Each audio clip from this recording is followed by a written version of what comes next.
नमस्कार, स्वागत है आपका जनसत्य न्यूज में और आपके साथ में हूं फरहा सिद्दीकी। कांग्रेस सांसद राहुल गांधी ने मंगलवार को लद्दाख में चीनी घुसपैठ को लेकर रक्षा मंत्री राजनाथ सिंह से ट्विटर पर सवाल किया था, जिसमें उन्होंने पूछा था कि क्या चीन ने भारत की जमीन पर कब्जा कर लिया है।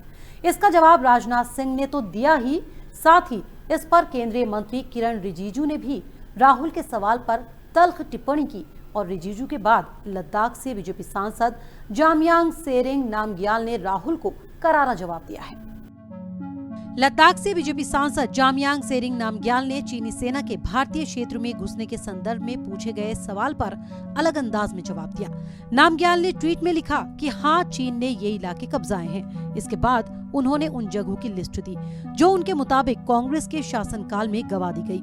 इसमें अक्साई चीन से लेकर पेंगनक और चबजी घाटी, धूम चेले जैसे इलाकों का उदाहरण दिया गया। नामग्याल ने अपने ट्वीट में 2 तस्वीरें पोस्ट की। एक में उनका जवाब था और दूसरे में देमचोक घाटी की एक तस्वीर। उनका दावा है कि इन इलाकों पर कांग्रेस के वक्त में चीन ने कब्जा कर लिया। इसमें जो नाम शामिल किए गए वो 1962 में कांग्रेस के शासनकाल में अक्साई चीन, यूपीए राज में 2008 तक चुमूर इलाके में तिया, पेंगनक और चापजी घाटी, यूपीए काल में 2008 में चीनी सेना ने देमचोक में जोरावर किले को ध्वस्त किया और 2012 में पीएलए ने ऑब्जर्विंग पॉइंट बना लिया।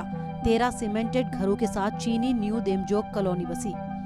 यूपीए राज में भारत ने दुंगटी और देमचोक के बीच दूम चेले को गवा दिया। नामग्याल के ट्वीट के थोड़ी देर बाद ही राहुल गांधी ने दूसरा ट्वीट किया। इस बार उन्होंने प्रधानमंत्री नरेंद्र मोदी को निशाना बनाया। उन्होंने लिखा कि चीनी घुस आए और लद्दाख में हमारी जमीन कब्जा ली। इस बीच पीएम बिल्कुल चुप हैं और सीन से गायब हो गए हैं। राहुल गांधी ने रविवार को गृह मंत्री अमित शाह पर भी तंज कसा था।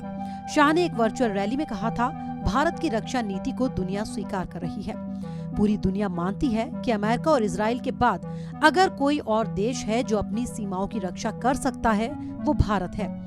कांग्रेस सांसद ने मिर्जा गालिब के एक शेर को थोड़ा सा बदलते हुए ट्वीट किया था, सबको मालूम है सीमा की हकीकत, लेकिन दिल बहलाने को शायद ये ख्याल अच्छा है। लद्दाख में चीन के साथ सीमा पर जारी तनाव के बीच देश की 2 सबसे बड़ी पार्टियों में सियासी संघर्ष भी जोर पकड़ रहा है। राहुल के खिलाफ सरकार की तरफ से मोर्चा संभालने वालों में केंद्रीय मंत्री किरण रिजिजू का नाम भी शामिल है, जिन्होंने राहुल पर सेना की ताकत पर भरोसा नहीं करने का आरोप लगाया। केंद्रीय मंत्री किरण रिजिजू ने चीनी सेना के भारत में अनधिकृत तौर पर घुसने के राहुल गांधी के सवाल पर नाराजगी जताई। राहुल के बयान को बेहद गैर जिम्मेदाराना करार देते हुए रिजिजू ने कहा कि इस तरह की बात वही व्यक्ति कर सकता है जिसे देश की सेना की ताकत पर भरोसा नहीं हो। दरअसल इस विवाद की शुरुआत कुछ ऐसे हुई जिसमें राहुल गांधी रक्षा मंत्री राजनाथ सिंह के जवाबी ट्वीट को लेकर एक गंभीर सवाल कर बैठे। राहुल ने ट्विटर पर रक्षा मंत्री राजनाथ सिंह से पूछा कि रक्षा मंत्री की हाथ पर टिप्पणी पूरी हो गई हो तो क्या वो बता सकते हैं कि क्या चीन ने लद्दाख में भारतीय क्षेत्र पर कब्जा जमा लिया है। इसके जवाब में रिजिजू ने कहा कि इस तरह के गैर जिम्मेदाराना बयान और व्यवहार तब सामने आते हैं जब कोई खुद की सेना पर भरोसा करना बंद कर देता है और राजनीतिक हित राष्ट्र हित से आगे निकल जाता है। रिजिजू ने राहुल को 1962 युद्ध और उसके परिणाम की याद दिलाई। उन्होंने लिखा कि उम्मीद करता हूं कि राहुल 1962 की गलतियां महसूस करें, जिसने अरुणाचल प्रदेश को दूसरे के गैर जरूरी और अनुचित दावेदारी में धकेल दिया था। वैसे राहुल गांधी सरकार के पूर्वी लद्दाख में वास्तविक नियंत्रण रेखा यानी LAC पर चीन के साथ तनाव को लेकर स्थिति स्पष्ट करने की मांग उठाते रहे हैं, लेकिन बात तब बढ़ गई जब उन्होंने गृह मंत्री अमित शाह के एक बयान पर शायराना अंदाज में तंज कसा।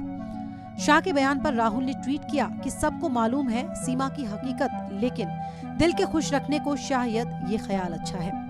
इसी पर रक्षा मंत्री राजनाथ सिंह ने नहले पर दहला मारते हुए लिखा, मिर्जा गालिब का ही शेर थोड़ा अलग अंदाज में है, हाथ में दर्द हो तो दवा कीजिए, हाथ ही जब दर्द हो तो क्या कीजिए। राहुल ने रक्षा मंत्री के इसी ट्वीट पर उनसे पूछ डाला कि अगर हाथ छाप पर टिप्पणी हो गई हो तो रक्षा मंत्री लद्दाख की परिस्थितियां बता दें, जिसके जवाब में किरण रिजिजू ने उन पर देश की सैन्य शक्ति को लेकर आशंकित होने का आरोप लगा दिया।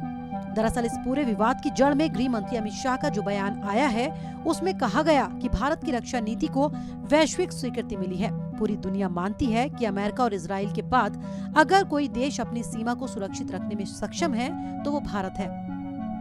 राहुल ने इस बयान को लेकर तंज कसा तो राजनाथ ने उन्हें उन्हीं के अंदाज में जवाब तो दिया ही, बाद में उन्होंने ये भी कहा कि लद्दाख को लेकर पूरी जानकारी संसद में देंगे। उन्होंने ट्वीट किया कि कांग्रेस के कई नेता सवाल पूछ रहे हैं कि भारत चीन सीमा पर क्या हो रहा है। मैं देश की जनता को आश्वस्त करना चाहूंगा और संसद में इस बारे में विस्तार से जानकारी दूंगा। Bureau report, Jansatya news.